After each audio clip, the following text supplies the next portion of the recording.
एक समय की बात है। गौतम बुद्ध अपने शिष्यों के साथ एक गांव से दूर किसी बड़े नगर की तरफ जा रहे थे। गर्मियों के दिन थे और रास्ता भी बहुत लंबा था। गौतम बुद्ध अपने शिष्यों सहित बहुत देर से चल रहे थे, जिस वजह से उन्हें बहुत प्यास लग रही थी। वहाँ से कुछ ही दूर पर बरगद के वृक्ष की एक घनी छांव थी। सभी लोग उस वृक्ष के पास पहुंच जाते हैं। महात्मा बुद्ध अपने शिष्यों सहित वृक्ष की घनी छांव के नीचे विश्राम करने लगते हैं। बहुत देर से चलने की वजह से सभी का गला प्यास से सूख रहा था। यह बात गौतम बुद्ध जानते थे। बुद्ध ने अपने एक शिष्य को कहा, आप इस वृक्ष की छाया से 20 कदम दूर जाकर बरगद की 2 बार परिक्रमा करके वापस आओ। शिष्य वैसा ही करता है जैसा बुद्ध ने बताया। परिक्रमा के बाद जब शिष्य महात्मा बुद्ध के पास आया तो बुद्ध बोले कि क्या आपको किसी ठंडी हवा का अनुभव हुआ था? शिष्य बोला, हाँ महात्मा बुद्ध, उस उत्तर दिशा की तरफ से मुझे कुछ ठंडी हवा की अनुभव हुआ था। शिष्य की यह बात सुनकर महात्मा बुद्ध शिष्य से तुरंत बोले कि उसी दिशा में चले जाओ, जरूर वहाँ से कुछ ही दूर पर एक तालाब अवश्य मिलेगा। उस तालाब से सबके लिए पानी ले आओ। शिष्य उसी दिशा में जब कुछ दूर जाता है तो वह सच में एक तालाब होता है। तालाब देख शिष्य बहुत प्रसन्न हुआ होता है और तालाब के निकट जाकर जैसे ही तालाब से पानी भरने वाला होता है तभी शिष्य की नज़र वह दूर तालाब में कपड़े धो रही उस स्त्रियों पर जाती है। यह देख शिष्य मन में सोचता है कि यह पानी तो गंदा हो गया है। लेकिन जब शिष्य ध्यान से तालाब के पानी को देखता है कि अभी भी तालाब का कुछ पानी साफ है, इतने में 2 बैल गाड़ी जोर से तालाब के किनारे से होती हुई निकल जाती हैं।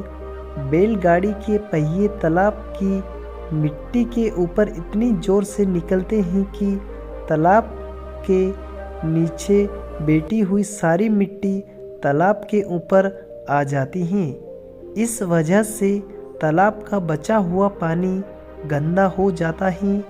यह देख शिष्य बिना पानी लिए क्रोध में महात्मा बुद्ध के पास वापस चला जाता है।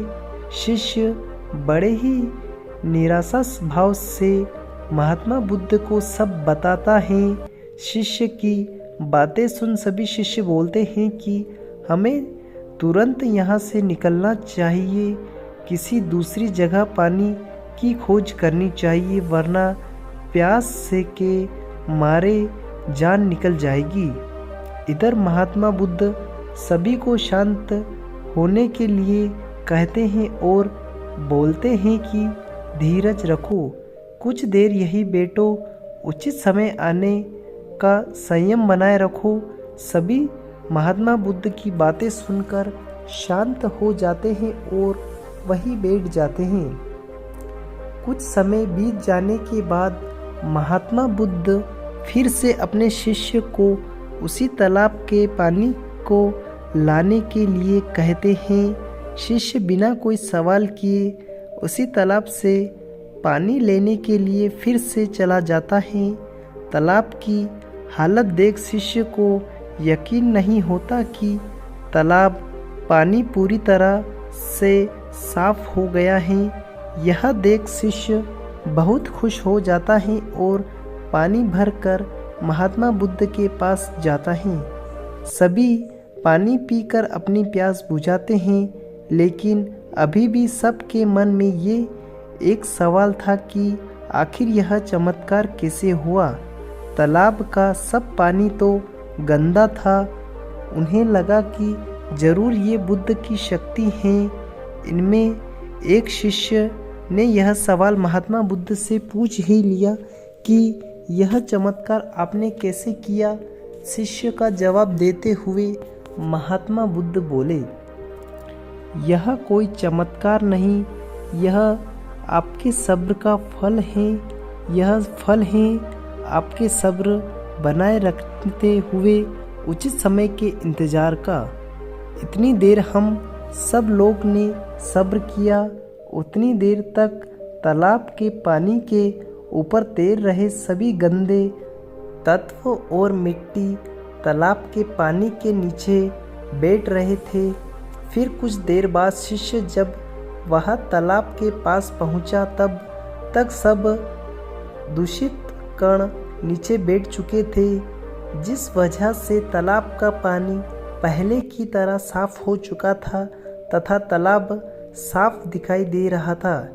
यदि उस समय आप लोगों ने सब्र न किया होता, धैर्य न रखा होता, तो आप सब इतनी गर्मी में पानी की खोज में प्यासे रह जाते। शायद अब तक मृत्यु को प्राप्त हो गए होते, क्योंकि यहाँ से अगला कोई तालाब है या नहीं, और होगा भी तो क्या उसका पानी साफ होगा? नहीं। इन सब कारणों से आप अभी प्यास न बुझा पाते और प्यास से मर जाते। फिर इतना बोलने के बाद महात्मा बुद्ध शिष्यों को एक सीख देते हुए हैं कि जैसी स्थिति हम लोगों के समक्ष आज आई है, वैसी ही स्थिति और मुश्किल दौर जिंदगी के हर मोड़ पर आएंगी। तब उस समय भी आपको ऐसे ही संयम बनाए रखना होगा और अपने विवेक से काम लेते हुए ही आपको एक उचित फैसले के साथ सही नतीजे पर पहुंचना होगा।